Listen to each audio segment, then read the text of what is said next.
दोस्तों नमस्कार। VK knowledge electrical में आप सभी का स्वागत है। दोस्तों वीके नॉलेज इलेक्ट्रिकल का official app Google play store से आप डाउनलोड कर सकते हैं।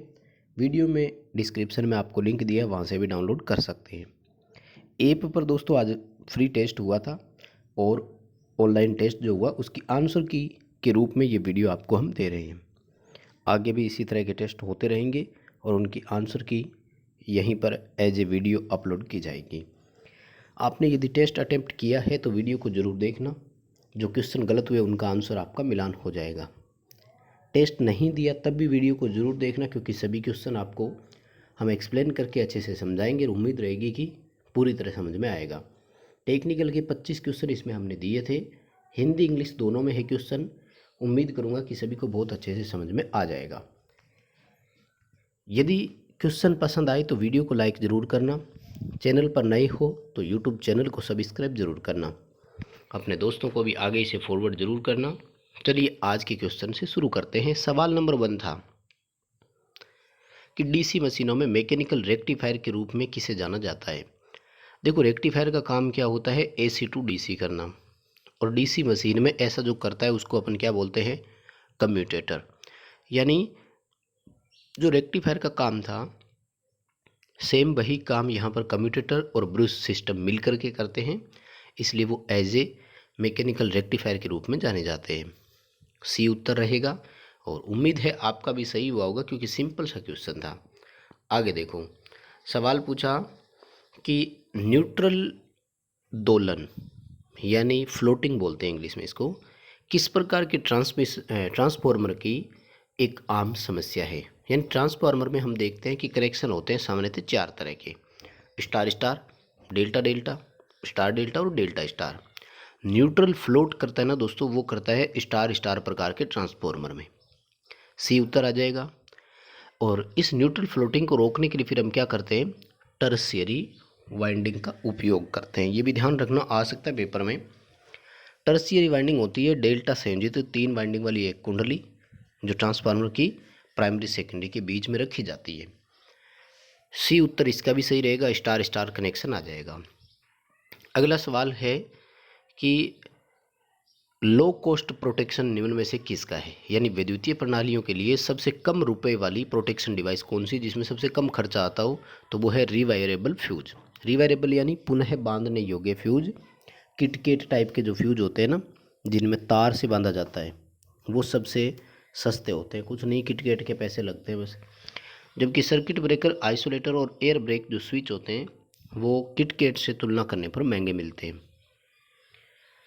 नेक्स्ट हमारा सवाल है कि कौन सा डिजिटल गेट गुणन प्रचालन को निष्पादित करता है। यानी किसकी आउटपुट ऐसी है जो गुणा के रूप में होती है। तो जैसा कि ए इंटू बी हम जानते हैं, अगर 3 इनपुट वाला है तो ए इंटू बी इंटू सी।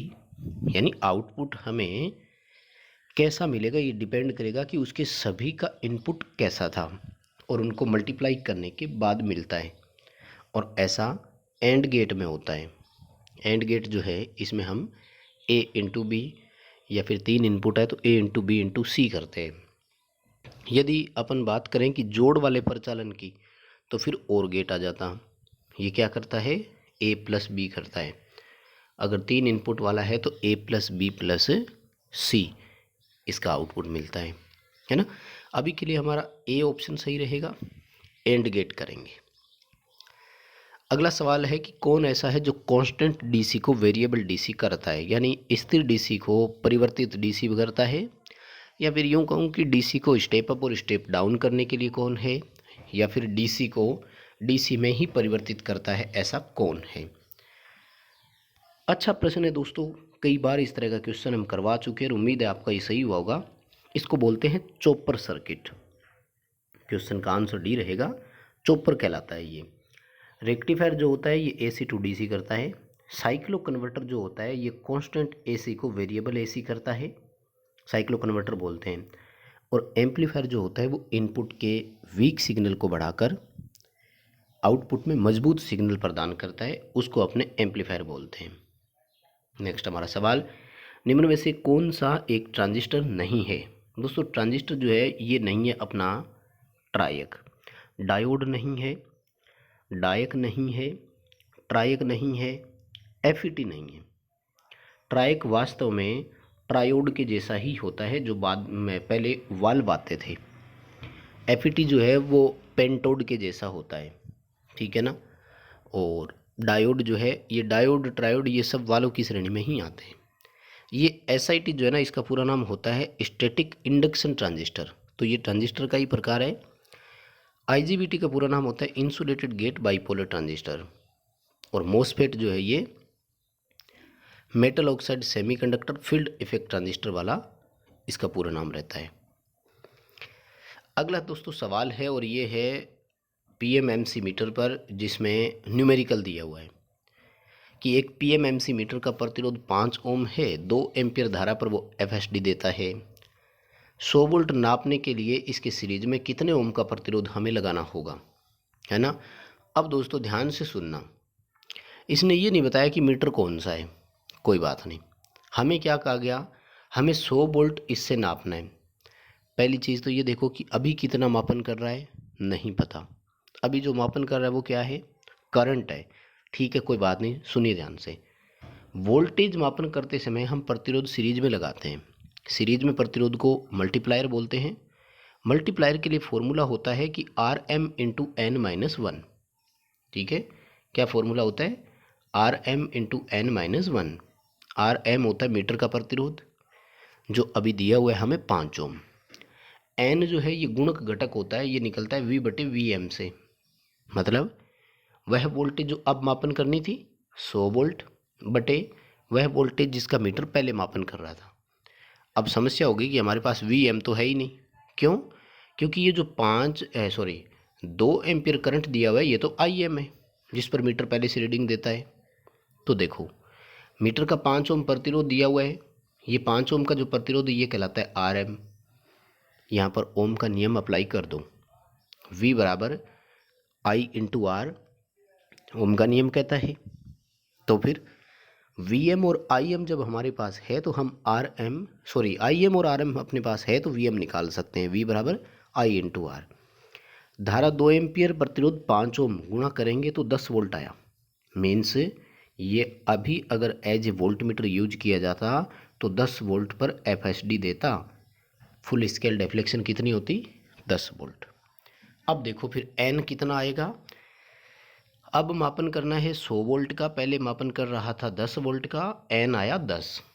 फॉर्मूला क्या था, r m into n minus one, 5 into 9, उत्तर आएगा 45 ओम। उम्मीद करूंगा दोस्तों सवाल समझ में आ गया। इस तरह के एक क्वेश्चन को ज़रूर आप अच्छे से कवर कर लेना साथियों। हर एग्ज़ाम में क्वेश्चन आता है, हर एक एग्ज़ाम में, चाहे आप यूपीपीसीएल का देख लो, चाहे आप दिल्ली मेट्रो का देख लो, चाहे आप राजस्थान टेक्निकल हेल्पर का एग्ज़ाम देख लो। इसलिए निवेदन रहेगा कि इस टॉपिक को बहुत अच्छे से कवर करें। अगला सवाल भाई, स्क्विरल केज इंडक्शन मोटर है डबल केज वाली, उसका एक पिंजरा ऐसा है जिसमें लो रेजिस्टेंस और हाई रिएक्टेंस है। बताइए ये पिंजरा कौन सा है। बड़ा साधारण सा है भाई, आंतरिक पिंजरा होगा। बाहरी पिंजरा जो होता है वो उच्च प्रतिरोध का होता है, अंदर वाला जो है वो निम्न प्रतिरोध का होता है। बी उत्तर हो जाएगा, इट इज़ इनर केज है। दोनों आपस में कैसे जुड़े रहते हैं, पिंजरे समांतर में होते हैं। होते कहाँ पर है ये पिंजरे, रोटर पर होते हैं। स्टेटर में ऐसा कुछ नहीं है, स्टेटर में केवल वाइंडिंग होती है। अगला देखिए दोस्तों सवाल है मोटर की बैकवर्ड स्लिप का। तो इस पर थ्योरी की क्लास मैंने करवा दी है आपको। 6 पोल 50 हर्ट्ज 850 आरपीएम पर एक इंडक्शन मोटर चलती है, इसकी बैकवर्ड स्लिप ज्ञात कीजिए। ठीक है, देखो दोस्तों हम जो फॉर्मूला अप्लाई करते हैं n s minus n r बटे एन एस इंटू 100, ये फॉरवर्ड स्लिप का होता है। बैकवर्ड स्लिप का फॉर्मूला होता है minus n s minus n r बटे माइनस एन एस। कुल मिलाकर के एन एस और एन आर जुड़ जाते हैं। देखो 6 पोल 50 हर्ट्ज इंडक्शन मोटर की सिंक्रोनस गति कितनी आएगी, 1000 आरपीएम आएगी। आप चाहें तो कैलकुलेट भी कर सकते हो। 1000 आरपीएम माइनस का और माइनस का ही 850 जोड़ेंगे तो माइनस के 1850 हो गए। इसमें भाग देना है 1000 का और मल्टीप्लाई करना है 100 से, तो माइनस का माइनस तो कट जाएगा।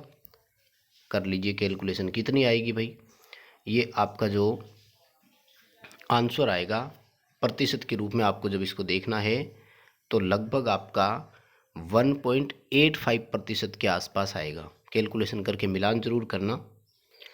नेक्स्ट हमारा सवाल है कि निम्न में से कौन सा या कौन से भाग हाइड्रो पावर प्लांट के हैं। हिंदी में जल विद्युत उत्पादन बोलते हैं। जल विद्युत पावर स्टेशन के पार्ट कौन कौन से हैं? तो देखो, सर्ज टैंक बिल्कुल सही है। कहाँ लगता है ये जो डैम से पानी निकलता है और पेन स्टॉक से होते हुए जाता है तो उनके बीच में लगता है, वाल्व हाउस के पास लगता है। क्या काम करता है? पेन स्टॉक को हैमरिंग से बचाता है। स्पिलवे हिंदी में उत्प्लावक मार्ग बोलते हैं। ये एक्स्ट्रा पानी और पानी में तैरने वाली जितने भी पदार्थ और कचरा होता है उसको बाहर निकालता है। बॉयलर इसमें नहीं होता। बॉयलर पानी गर्म करने के लिए, हीट उत्पन्न करने के लिए होता है। और ये जल विद्युत उत्पादन केंद्र, परमाणु विद्युत उत्पादन केंद्र, इन दोनों का भाग है।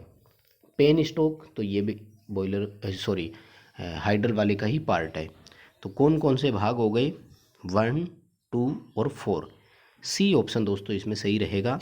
सर्ज टैंक, स्पिलवे और पेन स्टॉक जो है ये उसके भाग है। अगला सवाल है कि जीरो लैगिंग पावर फैक्टर पर एक अल्टरनेटर की आर्मेचर रिएक्शन कैसी होगी। दोस्तों, अल्टरनेटर का आर्मेचर रिएक्शन भार के पावर फैक्टर पर निर्भर करता है और वो होता है 3 तरह का। अगर लैगिंग पावर फैक्टर हो, जैसा कि इस क्वेश्चन में पूछा गया, तो आर्मेचर प्रतिक्रिया विचुंबकन प्रकार की होती है। अगर लीडिंग पावर फैक्टर हो यानी कैपेसिटिव भार हो तो आर्मेचर प्रतिक्रिया मैग्नेटाइजिंग यानी चुंबकीय प्रकार की होती है। और यदि यूनिटी पावर फैक्टर यानी इकाई पावर फैक्टर हो तो क्रॉस मैग्नेटाइजिंग कहलाता है। अभी अपना ए उत्तर सही रहेगा। आप तीनों उत्तर ध्यान रखें, पेपर में इसका सवाल आ सकता है। अगला सवाल है, अंडरग्राउंड केबल में कौन सा एक सामान्य दोष नहीं है? कौन सा फॉल्ट अंडरग्राउंड केबल में नहीं होता है? दोस्तों, अंडरग्राउंड केबल में सामान्यतः 3 तरह के फॉल्ट आते हैं। अर्थ फॉल्ट, जिसकी जांच करने के लिए मुर्रे लूप टेस्ट और वार्ले लूप टेस्ट किया जाता है। शॉर्ट सर्किट टेस्ट और ओपन सर्किट टेस्ट आता है। ये दोनों टेस्ट जो है वो केबल की इम्पीडेंस या महो से पता लग जाता है। महो रिले, इम्पीडेंस रिले आती है। कंडक्टर फॉल्ट कभी नहीं होता। ये कोई फॉल्ट थोड़ी है, चालक है ये तो एक तरह का। चालक दोष कभी उत्पन्न नहीं होता। नेक्स्ट फिर एक न्यूमेरिकल आ गया। 220 volt DC shunt motor 20 ampere का धारा लेता है। 55 ओम इसकी फील्ड का रेजिस्टेंस है। 0.5 ओम इसके आर्मेचर का रेजिस्टेंस है। मोटर में बैक ईएमएफ की गणना कीजिए, ये सवाल पूछा गया। देखो, बैक ईएमएफ के लिए क्या करना होगा? V minus I A into R A करना होगा। वोल्टेज दिया हुआ है 220 वोल्ट, आर्मेचर रेजिस्टेंस है 0.5, लेकिन आर्मेचर की धारा नहीं है। सबसे बड़ा सवाल, आर्मेचर करंट कैसे निकाल सकते हैं? तो शंट मोटर में आर्मेचर धारा के लिए क्या फॉर्मूला है? लोड करंट और शंट फील्ड करंट का डिफरेंस, ठीक है, अंतर होता है। शंट जनरेटर में योग होता है, मोटर में अंतर होता है। तो लोड करंट देखो 20 एम्पियर दे रखी है, लेकिन फील्ड करंट नहीं है। जब अपन फील्ड करंट ज्ञात करेंगे तो V/R/SH का फॉर्मूला रहेगा। वोल्टेज इसमें है 220 वोल्ट, फील्ड इसकी है 55 ओम, आंसर आएगा 4 एम्पियर। ठीक है, जब आंसर 4 एम्पियर आएगा तो आप देखो 20 माइनस 4 करेंगे तो 16 एम्पियर हो गया आर्मेचर करंट। इस 16 को 0.5 से मल्टीप्लाई कर दीजिए, कितना आया? 8 वोल्ट। राइट, कितना आया? 8 वोल्ट। यानी 8 वोल्ट आर्मेचर में ड्रॉप हो गया तो 220 माइनस 8 कर दीजिए, उत्तर कितना आया? 212 वोल्ट। बैक ईएमएफ कितना आएगा? 212 वोल्ट आएगा। और शायद इसका आंसर की में मेरे से गलत है, शायद मैंने इसको 208 वोल्ट मान लिया था। देखना पड़ेगा जो भी है, अभी उत्तर 212 ही आएगा। कैलकुलेशन करके ज़रूर बताना आपने टेस्ट में कितना किया था और आपका कहीं गलत तो नहीं मान लिया।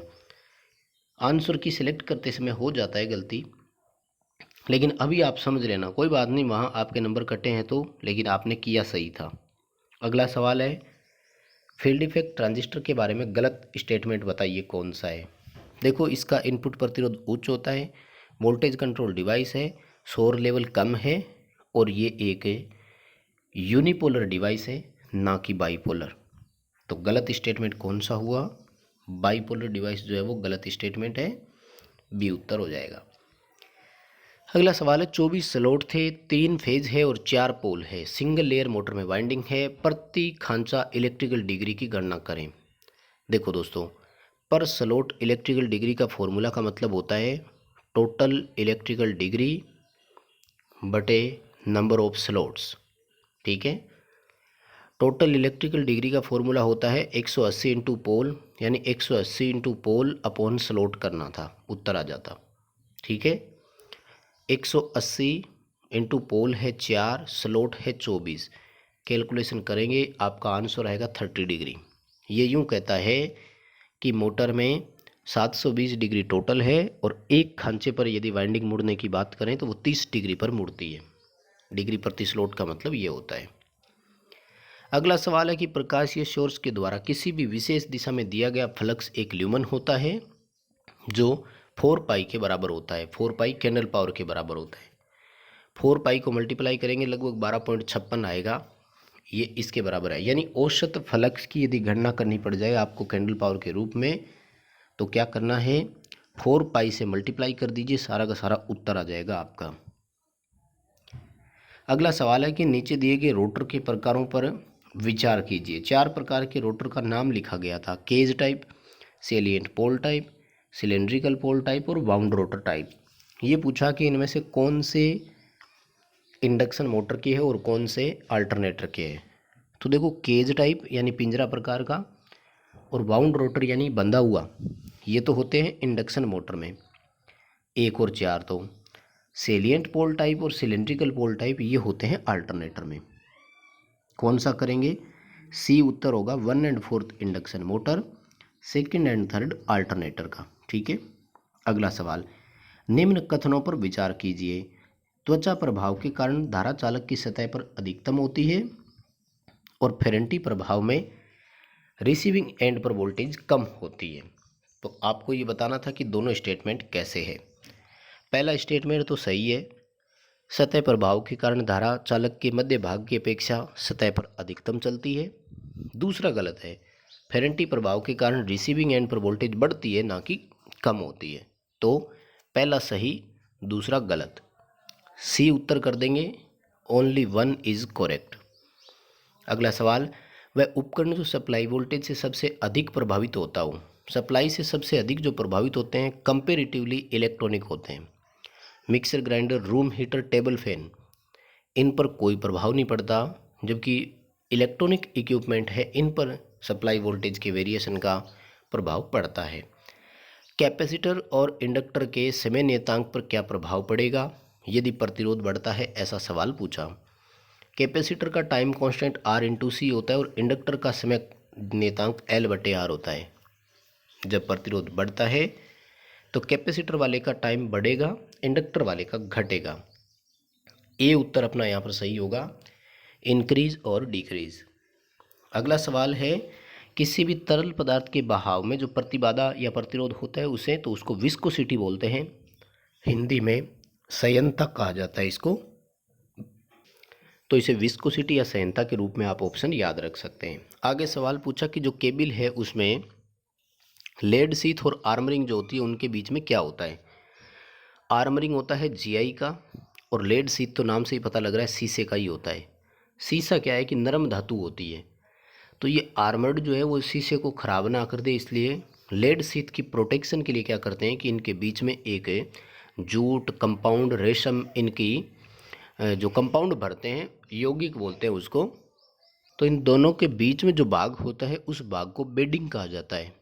यानी बेडिंग का उद्देश्य क्या है, अगर पेपर में ये भी सवाल पूछे तो ध्यान करना, लेड शीथ को प्रोटेक्शन करना होता है। ठीक है, नेक्स्ट हमारा सवाल है कि सेचुरेशन को नगण्य मानते हुए DC सीरीज मोटर में आर्मेचर धारा 10 एम्पियर से 14 एम्पियर हो जाती है, इसके टॉर्क का क्या प्रभाव पड़ेगा। ठीक है, देखो भाई दोस्तों, इस तरह का क्वेश्चन जब भी आ जाए ना, तो आपको क्या मानना है, अपनी तरफ से सिंपल सी चीज़ें माननी है, वैसे ज़्यादा फर्क नहीं पड़ता, उन दोनों करंट का वर्ग कर देना भाई। ठीक है, क्या करना है, दोनों करंट का वर्ग कर देना। पहले 10 का वर्ग करो, कितना आया 100, और अब 14 का वर्ग करो, 14 का कितना 196 होता है ना। सीधी सी बात है, पहले 100 था अब 196 हो गया, वृद्धि कितनी हुई 96% की हो गई। यानी पहले की अपेक्षा 96% बढ़ गया, या फिर पॉइंट्स के रूप में देखना चाहते हैं तो पहले आपका 100 यानी इकाई था, तो अब 196 मतलब 1.96 हो गया। कितना हो गया? यानी पहले की अपेक्षा 1.96% हो गया, या फिर पहले 100% था अब 96% हो गया। अगर सीधे वृद्धि के रूप में ऑप्शन आपको देते तो 96% की वृद्धि हो गई, ये भी आप कर सकते थे। अगला सवाल है, एम्पियर टन प्रति वेबर किसकी इकाई है? तो सभी जानते होंगे रिलक्टेंस की इकाई है, बड़ा सिंपल सा है। फ्लक्स घनत्व जो है इसकी टेस्ला है या वेबर प्रति वर्ग मीटर। एमएमएफ जो है एम्पियर इंटू टन में है, और परमेबिलिटी की हेनरी प्रति मीटर होती है। अगला सवाल है, निम्न में से कौन सी व्युत्पन्न राशि है? राशियाँ दो तरह की होती है, एक फंडामेंटल यूनिट और दूसरी ड्राइव्ड यूनिट। ड्राइव्ड का मतलब होता है कि वो सीधी सीधी नहीं है, कि दो चीज़ों से मिलकर बनती है। तो जो बेसिक या मौलिक या फंडामेंटल राशियाँ हैं वो होती है द्रव्यमान, लंबाई और समय। आयतन जो है ये मौलिक राशि नहीं है, ये एक व्युत्पन्न राशि है। सी उत्तर सही होगा, आयतन की ओर जाएंगे।